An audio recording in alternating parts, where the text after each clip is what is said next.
Hola chicos, vamos a comenzar con el trabajo práctico número 3 de Photoshop. Bien, vamos a comenzar con algo antes de hacer el trabajo propiamente dicho, que tiene que ver con un comando que es el archivo nuevo. ¿Sí? Nosotros hasta ahora habíamos trabajado con una fotografía que la usábamos como fondo y encima le poníamos, por ejemplo, un logo que venía a ser alguno de los logos que nosotros habíamos estado utilizando y creado, digamos, desde el CorelDRAW. Bien, ¿qué quiere decir esto? Que nuestro fondo en realidad era una fotografía. ¿Mm? Bien, vamos a trabajar con otra alternativa que tiene que ver con el archivo nuevo. ¿Qué es el archivo nuevo? El archivo nuevo es algo que a nosotros nos va a permitir eh, establecer un tamaño para nuestro fondo, ¿sí? Un tamaño fijo. Entonces, de esa manera ya nosotros no vamos a adaptar nuestro trabajo al tamaño de la fotografía, sino a una medida estándar o a una medida que nosotros elijamos, ¿sí? Bueno, nosotros vamos a trabajar, por ejemplo, con la parte que dice predefinir. Vamos a ir a donde dice papel internacional y vamos a elegir la opción A4, que es la tradicional medida, ¿sí? de lo más usado, digamos, en cuanto a lo que es la hoja de impresión. Fíjense el detalle, me da la anchura y la altura en milímetros y me da la resolución 300 píxeles por pulgada, porque bueno, el Photoshop está asumiendo que yo esto lo voy a trabajar para impresión, y en impresión la resolución de 300 píxeles por pulgada o 300 dpi es lo ideal, ¿no? Bueno, le vamos a dar OK. En primer lugar, fíjense lo que aparece. Me aparece la hoja en posición vertical, pero fíjense el zoom, ¿sí? 16,67%. Eso quiere decir que es un tamaño gigantesco, ¿sí? Enorme.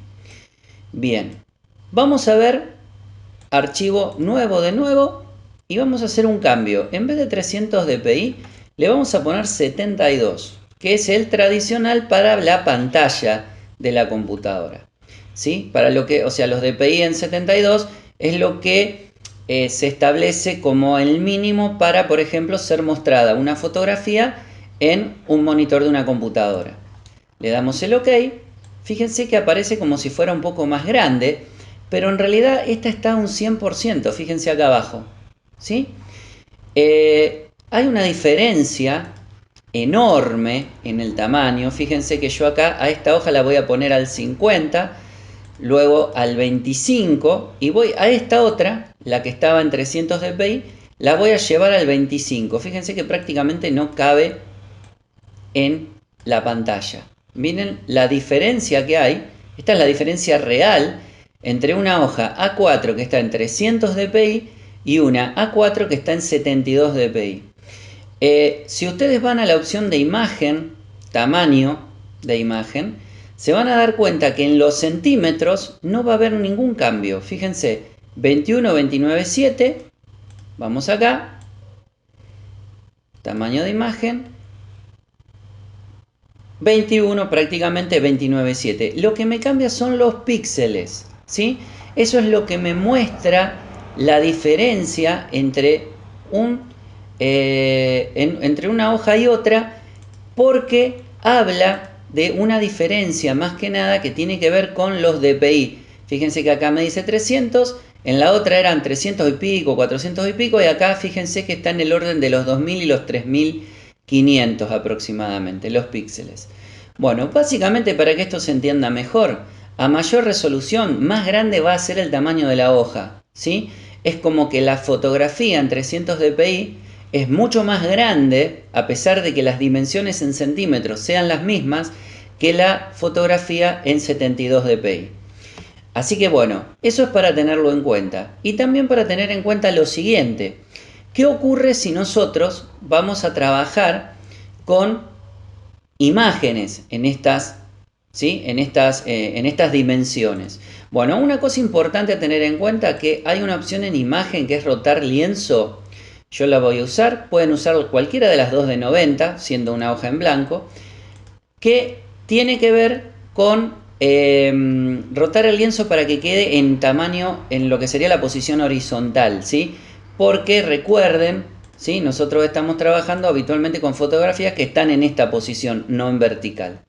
Bien, vamos a trabajar ahora como hacemos habitualmente con el programa Equipo, ¿sí? O el explorador de Windows, para traer una fotografía, ¿sí? Abrir una fotografía para poder utilizar en estos lienzos. Bueno, vamos a traer por ejemplo la del avión. Fíjense que parece una fotografía muy grande, ¿sí? Yo la llevo al de 72 dpi. Fíjense lo que ocurre, ¿sí? El avión tiene un tamaño muy grande, ¿sí?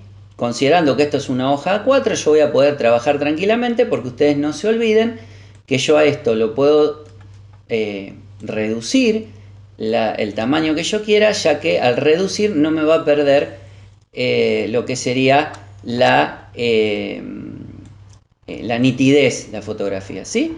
Y ahí yo podría trabajar con el avión tranquilamente. Fíjense lo que ocurre cuando yo la llevo a la de 300 dpi.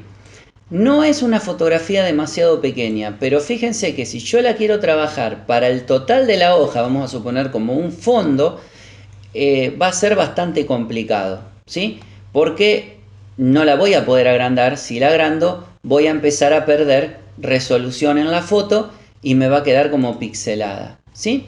Ahora fíjense un detalle. ¿Qué pasa con una fotografía que yo extraje de una cámara? Acá voy a traer una, ¿sí? Esta es una fotografía sacada con una cámara digital, no demasiado buena, es una cámara portátil, ¿sí? Fíjense, la voy a traer acá y fíjense la diferencia. El tamaño de la fotografía de la cámara portátil, ¿sí? A pesar de que no es una cámara de las mejores, supera el tamaño de la hoja A4 tranquilamente, le sobra un pedacito incluso, ¿sí?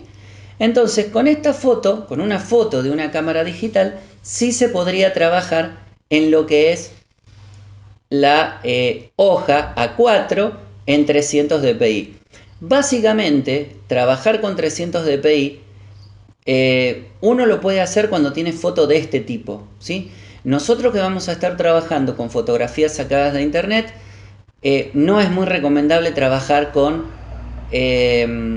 tamaños, ya sea 4 o cualquier otro que nosotros utilicemos en 300 dpi. Nosotros nos vamos a quedar, esto yo lo voy a sacar, esta imagen ya no me va a servir, esta la vamos a dejar por acá.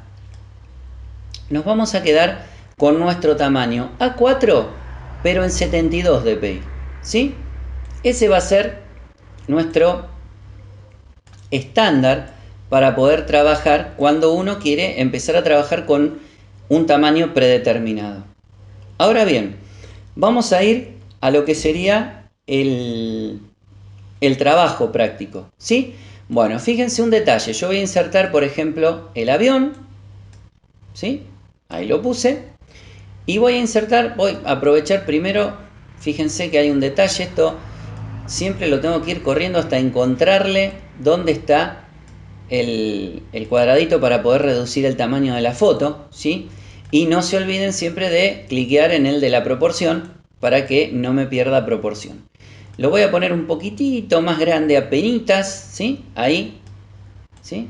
Apenitas más grande que el tamaño de la hoja. Fíjense que la hoja se ve acá y ahí se ve el tamaño y ahí le voy a dar el enter como para decir, bueno, yo quiero esa proporción, ese tamaño. Muy bien, voy a traer otra imagen más, ¿sí? Voy a traer una que yo estaba viendo hoy temprano, que era esta, que es muy linda también. Y la voy también a traer acá, ¿sí? Voy a hacer lo mismo, voy a trabajar achicando el tamaño, le voy a poner la proporción, y la voy a dejar casi del tamaño de la hoja. Ahí quedó. Muy bien. Voy a poner la del avión encima de la otra. Esto lo hice a propósito. Yo fíjense que acá me quedó la imagen de las palmeras que figura como capa 2, ¿sí? Acá en la persiana, en la ventana de capas. Y capa 1 es la capa del avión. Fíjense que se ve la miniatura acá chiquitita, ¿sí? Bueno, ¿cómo hago si quiero intercambiar las posiciones de las capas? Fíjense que el fondo es el fondo blanco de la hoja. Fíjense lo que hago. Agarro la capa 1, la arrastro hacia arriba hasta que aparece como ese borde negro, ese reborde negro de arriba, y la suelto. Y fíjense que la capa 1, que era la del avión, quedó arriba de la capa 2, que era la de las palmeras, ¿sí? Por ejemplo, ¿cómo puedo hacer si quiero visualizar qué capa tengo abajo? Fíjense los ojitos. Esto me sirve si yo lo cliqueo, ¿sí? Me desaparece la capa que tengo arriba y me aparece la capa que tengo abajo. Si yo cliqueo en capa 2, se vería el fondo. Ni la capa 2 ni la capa 1 se estarían viendo en este momento. Yo las vuelvo a activar y ahí vuelven a aparecer. Bueno, ¿qué vamos a trabajar hoy? Bueno, el trabajito va a ser parecido al que hicimos en las clases anteriores. El trabajo consta de lo siguiente: establecer un fondo en tamaño A4 de 72 dpi, ¿sí? Como está acá. Ubicar dos fotografías que tengan el tamaño suficiente como para cubrir ese tamaño A4 de 72 dpi, que obviamente va a estar en horizontal, ¿sí? Y poner una arriba y la otra abajo. Normalmente lo que se hace es esto: poner en la parte de abajo el paisaje y en la parte de arriba un elemento, ¿sí? O sea, una foto en donde se incluya, por ejemplo, un avión, un animal, un auto.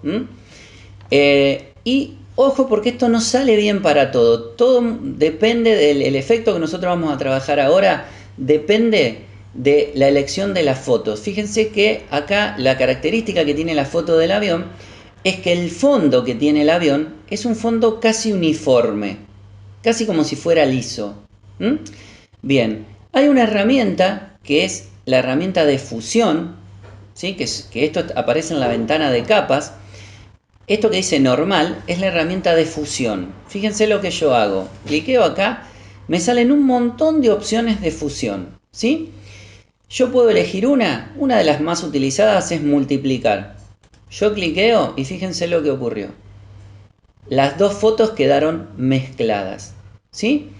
Bueno, hay otras opciones también para trabajar con la herramienta fusión que, fíjense, se puede utilizar para las capas, no para el fondo. Fíjense que cuando yo cliqueo en el fondo, estas herramientas aparecen todas desactivadas y en las capas me aparecen activadas. Normalmente esto se aplica a la capa superior, ¿sí? Fíjense que también hay una herramienta que se llama opacidad, otra que se llama relleno, que estas las vamos a utilizar más adelante y las vamos a explicar más adelante. Por ahora vamos a utilizar solamente la herramienta de fusión. Fíjense que hay muchas opciones también, ¿sí? Fíjense que hay muchas alternativas y el efecto va cambiando de acuerdo a la fusión que uno aplique, ¿sí? No necesariamente ustedes tienen que aplicar la que yo les estoy marcando. Todas las fusiones tienen su alternativa distinta y su cosa linda, su cosa interesante. Vamos a volver a la fusión de multiplicar. Supuestamente ustedes deberían poner esto y deberían agregar, por ejemplo, un logo, ¿sí? Vamos a suponer, yo les voy a poner el de Instagram, ¿sí? Que lo tengo acá a mano. Lo voy a agregar. Voy a poner el logo chiquitito. Vamos a suponer que ustedes quieren hacer una publicidad de su canal de Instagram con esta fotito. La ponen ahí, ¿sí? Por ejemplo. Ahí me quedaría lo que tendría que ser el trabajo práctico número 3. Bien, para finalizar quiero mostrarles esto. ¿Qué ocurre si la foto que está en la parte superior no me ocupa el total del tamaño? Fíjense lo que ocurre. Ojo con esto, porque uno dirá, no, pero yo el avión lo quiero en tamaño natural, ¿sí? Porque queda feo así. Bueno, tenemos este problema. Fíjense el recuadro del avión. Estas herramientas no son para hacer un fotomontaje. Aclaremos, esto no es para un fotomontaje. Esto no es para ubicar una foto sobre otra foto y que quede lo que se conoce como el fotomontaje o la típica edición de Photoshop, ¿sí? O hacerle el Photoshop a una foto. Esto es una herramienta que se utiliza para trabajar un efecto sencillo, simple, como siempre me gusta decir a mí, un efecto barato, ¿sí? Que se consigue con muy pocos clics, ¿sí? De trabajo, con muy poco, incluso también con muy poco conocimiento del Photoshop en general, porque es una cosa que es muy fácil de hacer, ¿tá? Ojo, esto no es una herramienta de fotomontaje. Este trabajo hecho así no sirve, no funciona. ¿Cómo es el trabajo que yo pido? El trabajo que yo pido es este, ¿sí? Un trabajo en donde haya dos fotos que estén fusionadas, pero las dos fotos tienen que cubrir el tamaño total de la ventana. No puede haber una que quede de manera parcial. Obviamente, mucho menos que esto suceda con la foto de abajo. Fíjense el mamarracho que queda, ¿sí? Ojo, porque esto es muy importante a tener en cuenta. Esto no es un fotomontaje, ¿sí? Así que, habiendo hecho esa salvedad, ¿sí? Ya más o menos espero que haya quedado lo suficientemente claro de cómo es el tipo de trabajo práctico que nosotros estamos haciendo. Bueno, con esto terminamos la clase de hoy.